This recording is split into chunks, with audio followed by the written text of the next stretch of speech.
গরম পড়তে না পড়তেই মশার উপদ্রব অনেকটাই বেড়ে গেছে। মশার কামড়ে বিরক্ত হননি এমন মানুষ কিন্তু কোনো জায়গাতেই খুঁজে পাওয়া যাবে না। আমাদের প্রত্যেকেরই বাড়িতে কিন্তু কম বেশি মশা রয়েছে। তবে অনেক সময় দেখা যায় বাড়িতে মশার উপদ্রব এতটাই বেশি হয়ে যায়, আমরা তখন বিভিন্ন ধরনের রাসায়নিক তেল, কয়েল বা স্প্রে ব্যবহার করে থাকি। তবে এগুলো ব্যবহার করাও কিন্তু সবসময় ঠিক নয়, বিভিন্ন ধরনের সমস্যা বা সাইড ইফেক্ট দেখা দেয়। তাছাড়াও এই মশার কামড়ে অনেক সময় মানুষের মৃত্যু পর্যন্ত হয়ে থাকে। এমনকি এই মশার কামড়ে আমাদের শরীরে বিভিন্ন ধরনের রোগ ব্যাধি বাসা বাঁধে, যেমন ডেঙ্গু, ম্যালেরিয়া, চিকনগুনিয়ার মতো বিভিন্ন ধরনের রোগ। মশারি, কয়েল, স্প্রে ব্যবহার করেও অনেক সময় মশা তাড়ানো যায় না। তবে প্রাকৃতিক কিছু পদ্ধতি রয়েছে যেগুলো ব্যবহার করে আমরা কিন্তু খুব সহজেই মশা বাড়ি থেকে তাড়িয়ে দিতে পারি। তাছাড়াও এটা বানানোর জন্য আলাদা করে কিন্তু কোনো রকমের টাকা খরচও করতে হবে না। এমনকি এর মধ্যে কিন্তু কোনো রকমের ওষুধ বা কেমিক্যালেরও ব্যবহার করব না। বাড়িতে থাকা কিছু উপকরণ মিশিয়ে এমনই একটা দেশি পাওয়ারফুল টোটকা শেয়ার করব, যেটার কারণে মশা দেখবেন আপনাদের বাড়িতে 1 মিনিটও থাকতে পারবে না, তুরন্ত বাড়ি থেকে চলে যাবে। তবে আপনাদের বাড়িতেও যদি মশার উপদ্রব অনেকটাই বেশি হয়ে গেছে, তাহলে কিন্তু এই ভিডিওটা আপনাদের জন্যই। স্কিপ না করে পুরো ভিডিওটা দেখুন, না হলে কিন্তু বুঝতে পারবেন না। সবার প্রথম নিয়ে নিতে হবে চায়ের পাতা। যে চা আমরা পান করার জন্য ব্যবহার করে থাকি, সেই চায়ের পাতায় কিন্তু এখানে নিয়েছি। চায়ের পাতার মধ্যে এমন কিছু প্রপার্টিজ থাকে যার গন্ধ মানুষ সহ্য করে নিলেও কোনো মশারা কিন্তু সহ্য করতে পারে না। যেখানেই ব্যবহার করবেন তুরন্ত দেখবেন মশা কিন্তু সেখান থেকে চলে যাবে। এখানে নিয়ে নিয়েছি একটা পাত্র, এর মধ্যে দিয়ে দিচ্ছি আমি বেশ কিছুটা পরিমাণের চায়ের পাতা। আর নিয়েছি এখানে রসুন। রসুন আমরা প্রত্যেকেই রান্নাবান্নার জন্য ব্যবহার করে থাকি, খাবার জন্য ব্যবহার করি। রসুনের মধ্যে এমনই একটা স্ট্রং গন্ধ রয়েছে, সেই গন্ধও কিন্তু মশা কোনোভাবে সহ্য করতে পারে না। আমি এখানে বেশ কিছুটা রসুনের কোয়া নিয়েছি। রসুনের খোসাগুলো প্রথমে ছাড়িয়ে নিচ্ছি, তবে চাইলে আপনারা রসুনের খোসা সহও কিন্তু এখানে ব্যবহার করতে পারেন। এবার এগুলো ব্যবহার করার জন্য নিয়ে নিয়েছি এখানে একটা গ্রেটার। গ্রেটারের সাহায্যে আমি রসুনের কোয়াগুলোকে গ্রেট করে নিচ্ছি। তবে আপনারা চাইলে এখানে থেতো করেও ব্যবহার করতে পারেন। রসটা যাতে ভালো মতো বেরিয়ে আসে সেদিকে কিন্তু লক্ষ্য রাখতে হবে। আর নিয়েছি এখানে আমি নিমের সাবান। এখানে যে কোনো সাবান নিলে কিন্তু চলবে না, আপনারা এখানে নিমের সাবান, ডেটল বা স্যাভলন যে কোনো সাবান নিতে পারেন। গ্রেটারের সাহায্যে 1 চামচের মতো সাবান আমি গ্রেট করে নিয়েছি। এবার এর মধ্যে আরও কিছু উপকরণ দিতে হবে। নিয়ে নিয়েছি এখানে বেশ কিছুটা পরিমাণের লবঙ্গ। লবঙ্গও দেখবেন যে কোনো পোকামাকড়, মশা দূর করতে খুব ভালো সাহায্য করে। এর মধ্যেও একটা স্ট্রং গন্ধ রয়েছে, তবে ডাইরেক্ট ব্যবহার করব না, এটাকে থেতো করে এর মধ্যে দিয়ে দেব। কিছুটা পরিমাণের দেশলাইয়ের কাঠি। দেশলাই কাঠির মধ্যে যে বারুদের অংশটা থাকে সেটাই কিন্তু এখানে ব্যবহার করব। হাত দিয়ে আমি বারুদটাকে এইভাবে ছাড়িয়ে নিচ্ছি। বারুদের মধ্যে এমনই একটা গন্ধ থাকে, এই গন্ধের কারণে মশা কিন্তু কোনোভাবেই আমাদের বাড়িতে থাকতে পারবে না। আর দিয়ে দিচ্ছি বেশ কিছুটা পরিমাণের হলুদ গুঁড়ো।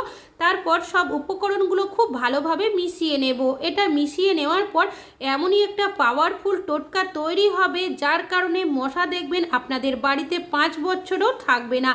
তবে এই মিশ্রণটা আমি দুটোভাবে ব্যবহার করব। সবার প্রথম নিয়ে নিয়েছি এখানে কিছুটা পরিমাণের তুলো। তুলোটাকে হাত দিয়ে প্রথমে এইভাবে করে ছড়িয়ে একটু পাতলা করে নেব। তবে এখানে কিন্তু তুলোর পরিমাণ একটু বেশি নিতে হবে, চাইলে সুতির কাপড়ের টুকরোরও ব্যবহার করতে পারেন। নিয়েছি আমি কর্পূর, হাত দিয়ে গুঁড়ো করে এর মধ্যে দিয়ে দিয়েছি। যে মিশ্রণটা বানিয়ে রেখেছিলাম বেশ কিছুটা পরিমাণে নিয়ে এইভাবে করে তুলোর মধ্যে আমি দিয়ে দেব। এইভাবে একটু ছড়িয়ে দিলে কাজটি করতে আমাদের সুবিধা হবে। তুলোটাকে এইভাবে মুড়িয়ে দিচ্ছি যাতে কোনোভাবে ভেতরের মিশ্রণটা বাইরে বেরিয়ে না আসে। এবার ঠিক যেভাবে আমরা সলতে বানাই ঠিক সেইভাবে বানিয়ে নিতে হবে, তবে কাজটি একটু সাবধানে করতে হবে যেহেতু ভেতরের মিশ্রণটা রয়েছে। এবার এটা ব্যবহার করার জন্য নিয়ে নিচ্ছি এখানে একটা মাটির প্রদীপ। আপনারা মাটির যে কোনো পাত্রের ব্যবহার করতে পারেন।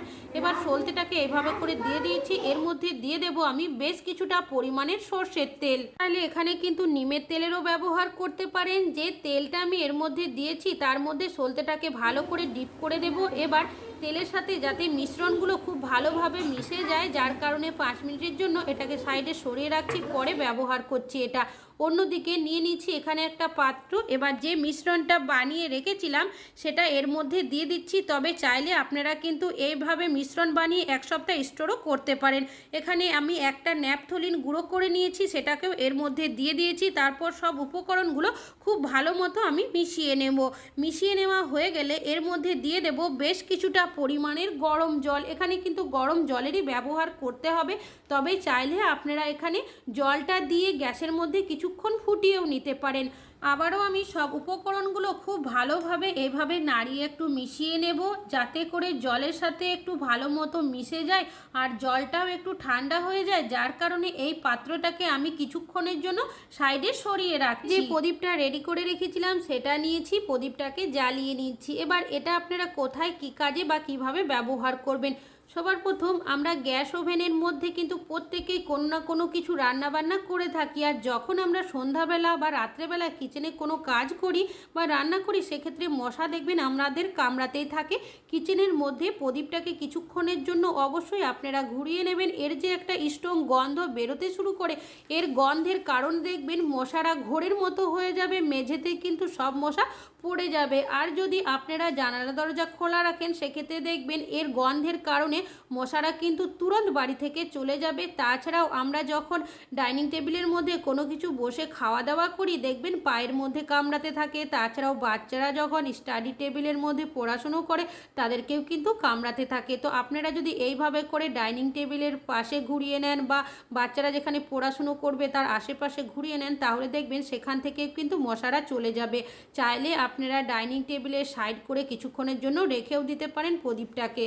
আমাদের যে বেডরুম থাকে সেখানেও কিন্তু আপনারা এইভাবে করে ঘুরিয়ে নেবেন। সন্ধ্যাবেলা বা রাত্রেবেলা বা অন্যান্য রুমের মধ্যেও কিছুক্ষণের জন্য যদি ঘুরিয়ে নেওয়া হয়, সেক্ষেত্রে দেখবেন আমাদের বাড়ির কোনো জায়গাতেই কিন্তু আর মশারা আপনারা দেখতে পাবেন না। এর যে একটা স্ট্রং গন্ধের কারণে দেখবেন মশারা কিন্তু তুরন্ত বাড়ি থেকে চলে যাবে। প্রদীপটা দেখানোর পর অবশ্যই একবার জানালা দরজা আপনারা খুলে রাখবেন, তাহলে দেখবেন বাড়িতে মশারা আর থাকবে না। আর যদি বন্ধ থাকে, সেক্ষেত্রে কিছুক্ষণের মধ্যেই দেখবেন মশারা কিন্তু মেঝের মধ্যে পড়ে রয়েছে। তাছাড়াও যে জায়গাতে মশার উপদ্রব বেশি থাকবে, সেখানেও কিন্তু অবশ্যই একবার হলেও প্রদীপটাকে আপনারা ঘুরিয়ে নেবেন। টয়লেটের মধ্যেও মশার উপদ্রব অনেকটাই থাকে, টয়লেটের মধ্যেও এইভাবে করে কিছুক্ষণ ঘুরিয়ে রাখবেন। তাছাড়াও প্রদীপটা নিভিয়ে দেওয়ার পর দেখবেন এখান থেকেও কিন্তু একটা স্ট্রং গন্ধ কিছুক্ষণের জন্য বেরোতে শুরু করে। এই গন্ধটাও কিন্তু অনেকটাই পাওয়ারফুল থাকে। বাকি যে মিশ্রণটা আমি সাইডে রেখেছিলাম, সেটা কিন্তু এখন অনেকটাই ঠান্ডা হয়ে গেছে। চামচের সাহায্যে আরও একবার ভালো করে মিশিয়ে নেব। আর এখান থেকে এমনই একটা গন্ধ বেরোতে শুরু করেছে, এই গন্ধটা মানুষ সহ্য করে নিলেও মশারা কিন্তু কোনোভাবেই সহ্য করতে পারে না। এখানে একটা কন্টেনার নিয়েছি আর একটা পুরনো ছাঁকনির সাহায্যে এই সলিউশনটাকে আমি ছেঁকে নিচ্ছি। এবার এই সলিউশনটা আপনারা দুটোভাবে ব্যবহার করতে পারেন। যদি আপনাদের কাছে স্প্রে বোতল থাকে, স্প্রে বোতলের মধ্যে এই সলিউশনটা ভরে ব্যবহার করবেন। স্প্রে বোতল না থাকলে আপনারা কিন্তু জলের বোতলেরও ব্যবহার করতে পারেন। কিছুটা সলিউশন আমি স্প্রে বোতলের মধ্যে ভরে নিয়েছি। এবার কোথায় এটা ব্যবহার করবেন, যেখানে মশার উপদ্রব বেশি থাকবে সেই জায়গাতে এই সলিউশনটা আপনারা স্প্রে করে দেবেন। অনেক সময় কোনো কারণে যদি আমরা মেন দরজা খুলি, সেখান থেকেই দেখবেন মশারা বাড়ির ভেতরে চলে আসে। তাছাড়াও জানালা খুললেও দেখবেন অনেক সময় এই সমস্যাটা দেখা দেয়।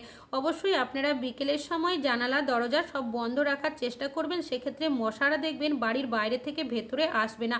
আর যদি কোনোভাবে আপনারা খোলা রাখেন বা বাচ্চারা খুলে রেখে দেয়, সেক্ষেত্রে এইভাবে সলিউশনটা অবশ্যই স্প্রে করে রাখবেন। এর গন্ধের কারণে মশা কিন্তু কোনোভাবেই বাড়ির বাইরে থেকে আসবে না। তাছাড়াও মেন দরজার মধ্যেও কিন্তু কিছুটা সলিউশন অবশ্যই স্প্রে করে রাখা দরকার। মেন দরজা খুললেই দেখবেন মশারা কিন্তু বাড়ির ভেতরে চলে আসে। তাছাড়াও আমাদের যে দরজা থাকে, দরজার কোনার সাইডগুলোতেও অনেক সময় মশারা কিন্তু বসে থাকে। এই জায়গাগুলোতেও অবশ্যই কিন্তু কিছুটা হলেও সলিউশন স্প্রে করে রাখবেন, তাহলে দেখবেন মশারা কিন্তু এর গন্ধের কারণে এই জায়গাগুলোতে বসতে পারবে না। যেখানে আমাদের সোফা থাকে, খাট থাকে, অনেক সময় কিন্তু মশারা বসে থাকে। যখনই আমরা সেই জায়গাতে বসি বা কোনো কাজ করি, দেখবেন মশারা আমাদের পায়ের মধ্যে, হাতের মধ্যে কামড়াতে থাকে। এইভাবে কিছুটা সলিউশন আপনারা স্প্রে করে রাখবেন। যদি ডাইরেক্ট ব্যবহার করতে না চান, কিছুক্ষণ পর একটা কাপড়ের সাহায্যে আপনারা এইভাবে করে মুছে দেবেন। এইভাবে মুছে দিলেও কিন্তু এর গন্ধটা অনেকক্ষণ থাকবে, এতেও কিন্তু কাজ হবে। তাছাড়াও আমাদের যেখানে ফ্রিজ, আলমারি বা অন্যান্য আসবাবপত্র থাকে, সেই জায়গাতেও অনেক সময় মশাদের বসে থাকতে দেখা যায়। যদি কিছুটা সলিউশন স্প্রে করে রাখা হয়, এর গন্ধের কারণে মশা যদি বসে থাকে চলে যাবে, আর যদি না থাকে এর গন্ধের কারণে কিন্তু মশারা আসবে না। আর যদি মশারা থাকে সেই জায়গাতে যদি স্প্রে করেন সেক্ষেত্রে দেখবেন এর গন্ধের কারণে মশারা সেই জায়গাতেই ঘোর হয়ে যাবে। আমাদের যেখানে জলের নালি বা ড্রেন থাকে সেখানে থেকেই কিন্তু মশাদের সৃষ্টি হয়। এই জায়গাগুলোতে অবশ্যই কিন্তু আপনারা কিছুটা হলেও সলিউশন স্প্রে করে রাখবেন। তাছাড়াও টয়লেটের মধ্যেও কিছুটা সলিউশন স্প্রে করে রাখবেন। আর যেখানে মশার উপদ্রব বেশি থাকবে সেখানে কিন্তু অবশ্যই স্প্রে করে রাখবেন। আমি কিছুটা সলিউশন কিচেনের মধ্যেও স্প্রে করে দিলাম। আমি আপনাদের কাছে দুটো আজকে টিপস শেয়ার করেছি মশা তাড়ানোর, যেটা সহজ বলে মনে হবে অ্যাপ্লাই করবেন। আজকে এখানেই শেষ করছি।